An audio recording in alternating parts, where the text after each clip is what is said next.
Sunday, big city taking a nap. Slow down, it's Sunday, life's a ball, let it fall in your lap. If you got trouble, just take them out for a walk. On fait un sondage express. Qu'est-ce que c'est qu'un sondage express? C'est un sondage qui est fait sur les collaborateurs, là, en direct. Et sur 60 collaborateurs, ils veulent un site pour voitures d'occasion. Non, on l'entend pas. Ça fait. Nous, on continue avec Sarah Doraghi qui va vous proposer ce matin une exposition à Strasbourg qui met à l'honneur des dessins d'illustrateurs. Vous direz, bon, c'est très bien, et puis en plus, c'est une école très réputée de la vie qui fait ça.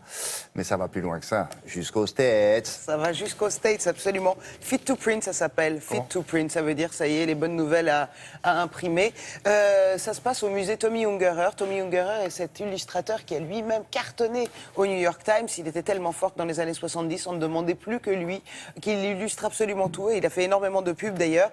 Mais le New York Times, le NYT, parce qu'on est aux anacronymes, vous savez, c'est l'époque, LOL, MDR, NYT, c'est le New York Times, et ben, ils ont un coup de cœur, comme ça, pour cette école. LOL et MDR. Mais LOL, mais vous connaissez pas. Mais si, je connais très bien.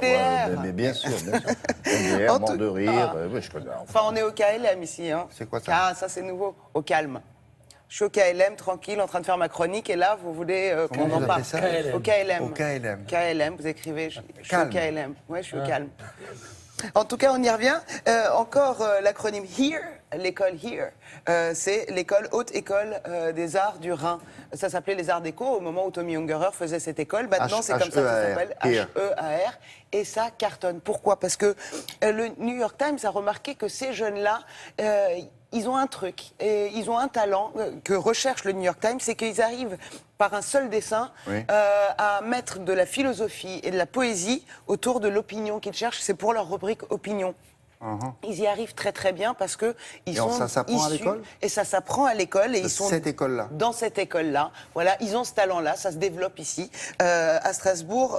17 talents sont représentés avec une centaine de dessins. Regardez.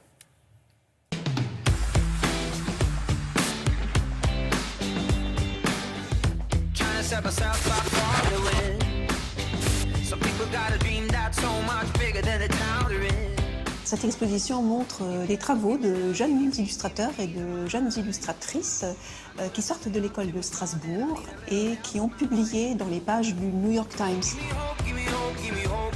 Le New York Times a choisi de travailler avec eux parce qu'ils ont une patte que n'ont pas les Américains. Il y a une manière de travailler qui est encore pas traditionnelle, mais où il va y avoir du pinceau, il va y avoir du crayon, il va y avoir du pochoir.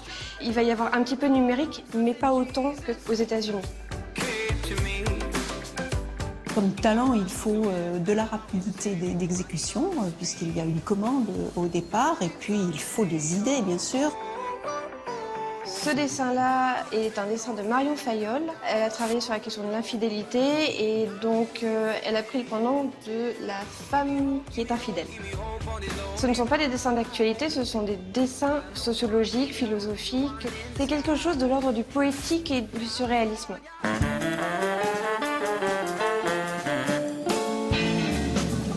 Le lien avec Tommy Ungerer, c'est que Tommy Ungerer a travaillé également pour le New York Times dans les années 1960. Quand il est parti à New York, il a réalisé de la publicité, des grandes affiches publicitaires pour ce journal qui ont été placardées dans le métro.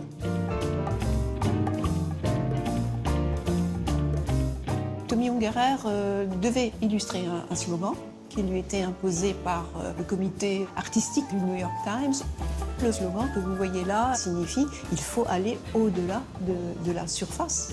Et c'est ce que propose justement le New York Times, aller au-delà de la surface.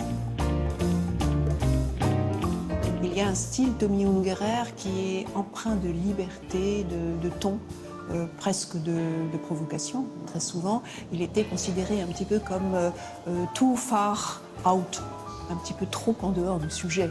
Et pourtant, ça a très très bien marché. Je crois que c'est justement ce côté très libre qui a fonctionné. Le fil conducteur de cette exposition, c'est un talent pour la poésie presque surréaliste et un univers onirique. C'est ce qui caractérise tous ces travaux. bien ces petits gars-là. Ils sont bien. Hein. Alors vous savez, parce que le New York Times peut demander à un illustrateur en particulier de faire un travail. Cet illustrateur va lui donner à peu près 5 dessins préparatoires. Et s'il y a quelque chose qui plaît au New York Times, ils vont choisir ce dessin-là en disant tu travailles encore 48 heures dessus et tu nous le rends. Ou alors ils peuvent donner le thème à l'école, à cette école-là. Ils vont dire vous créez un atelier, travaillez sur ce thème-là. Et du coup, tous les élèves vont se retrouver en compétition ou vont essayer de coller le plus possible. Est-ce que nous avons déjà fait un reportage sur cette école-là? Sur l'école, non, mais je suis prête à y aller ou aller avec ma copine Anissa. Il faut aller les voir. Parce que c'est une école en région. Voyez ça avec votre collègue de bureau, mais ça serait l'occasion d'aller jeter un coup d'œil là-bas. Absolument, je suis bien À d'accord. part ça, cette exposition, ça se voit où donc? Donc ça se voit au musée Tommy Ungerer. Au Centre international de l'illustration. Voilà. Et jusqu'à fin avril, je vais vérifier. Mi-avril. Mi-avril, voilà. Merci beaucoup. Merci à vous. Voici une revue de presse, elle est culturelle, enfin vous plaisantez, avec Patrice Ramden.